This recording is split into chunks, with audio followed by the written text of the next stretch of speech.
Hi everyone, welcome back to my YouTube channel Kasi tales with me. Tenali ರಾಮಕೃಷ್ಣನ ಕಥೆಗಳಿಗೆ ಸ್ವಾಗತ. ಇಂದಿನ ಕಥೆಯ ಹೆಸರು ತೆನಾಲಿಯ ಸಿಂಹಾಸನ. ಕಥೆಯ ಹೆಸರು ಕೇಳ್ತಾ ಇದ್ದಂತೆ ಏನಿದು ಅಂತ ನೀವು ಅಂದ್ಕೊಂಡಿರ್ಬೋದು. ತೆನಾಲಿ ರಾಮಕೃಷ್ಣನಿಗೂ ಒಂದು ಸಿಂಹಾಸನದ ಮೇಲೆ ಕುಳಿತುಕೊಳ್ಬೇಕು ಅನ್ನುವ ಆಸೆ ಇತ್ತು. ಹೀಗೆ ತೆನಾಲಿ ರಾಮಕೃಷ್ಣನು ಮನೆಯಲ್ಲಿ ಇರುತ್ತಿರಬೇಕಾದ್ರೆ ಅವನ ಮನೆಯಲ್ಲಿ ಒಂದು ಹಸು ಇತ್ತು.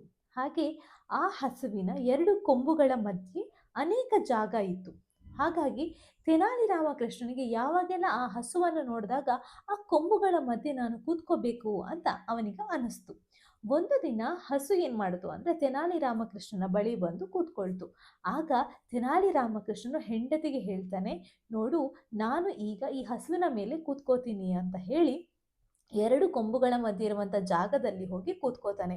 ಅದೇ ರೀತಿ ತನಗೆ ಸಿಂಹಾಸನದ ಮೇಲೆ ಕುಳಿತಿರುವಂತಹ ಅನುಭವವಾಗ್ತಿದೆ ಅಂತ ಹೆಂಡತಿಗೆ ಹೇಳ್ತಾನೆ.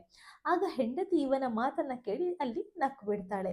ಆಗ ಹಸುವಿಗೆ ಏನಾಗತ್ತೆ ಅಂದ್ರೆ ನನ್ನ ತಲೆ ಮೇಲೆ ಏನೋ ಒಂದು ಕೂತ್ಕೊಂಡಿದೆ ಅಥವಾ ಏನೋ ಭಾರ ಆಗ್ತಿದೆ ಅಂತ ಹೇಳಿ ಹಸು ಏನ್ ಮಾಡತ್ತೆ, ಅಲ್ಲಿ ಕೂತ್ಕೊಂಡಿದ್ದ ಹಸು ಎದ್ದು ನಿಂತು ತನ್ನ ಎರಡೂ ಕೊಂಬುಗಳನ್ನು ಅಲ್ಲಾಡಿಸುತ್ತಾ ಒಂದು ತಲೆ ಮೇಲಿರುವ ಭಾರವನ್ನ ಹೊರಗೆ ಹಾಕ್ಬಿಡತ್ತೆ. ಆಗ ತೆನಾಲಿ ರಾಮಕೃಷ್ಣನು ಅಲ್ಲೇ ಪಕ್ಕದಲ್ಲಿರುವಂತಹ ಒಂದು ಹಳ್ಳಕ್ಕೆ ಹೋಗಿ ಬಿದ್ದು ಬಿಡ್ತಾನೆ.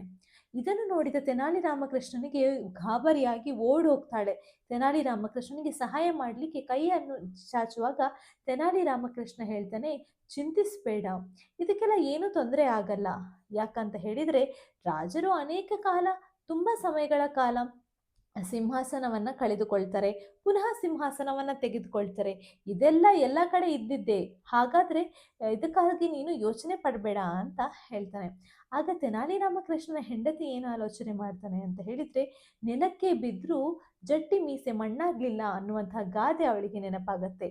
ಏನೇ ತೊಂದರೆ ಬಂದರೂ ಕೂಡ ತನ್ನ ಯಜಮಾನರು ತನ್ನ ಜಾಣ್ಮೆಯ ಉತ್ತರದಿಂದ ತಮ್ಮಲ್ಲಿರುವಂತಹ ವೈಶಿಷ್ಟ್ಯವನ್ನ ಯಾರಿಗೂ ಬಿಟ್ಕೊಡೋದಿಲ್ಲ ಅಂತ ಹೇಳಿ ಅವಳು ತೆನಾಲಿ ರಾಮಕೃಷ್ಣನ ಜೊತೆ ಮನೆಗೆ ವಾಪಸ್ ನಡೀತಾಳೆ. ಮುಂದಿನ ಸಂಚಿಕೆಯಲ್ಲಿ ಇನ್ನೊಂದು ಕಥೆಯೊಂದಿಗೆ ನಾನು ನಿಮ್ಮನ್ನ ಭೇಟಿಯಾಗ್ತೀನಿ. ಅಲ್ಲಿ ತನಕ ನೋಡ್ತಾ ಇರಿ ಕಾಸಿ ಟೇಲ್ಸ್ ವಿತ್ ಮೀ. ಈ ಕಥೆ ನಿಮಗೆ ಇಷ್ಟ ಆಗಿದ್ರೆ ಲೈಕ್ ಮಾಡಿ, ಶೇರ್ ಮಾಡಿ ಮತ್ತು ಕಮೆಂಟ್ ಮಾಡಿ. ಹಾಗೆ ಕಾಸಿ ಟೇಲ್ಸ್ ವಿತ್ ಮೀಗೆ ಸಬ್ಸ್ಕ್ರೈಬ್ ಮಾಡಿ. Thank you.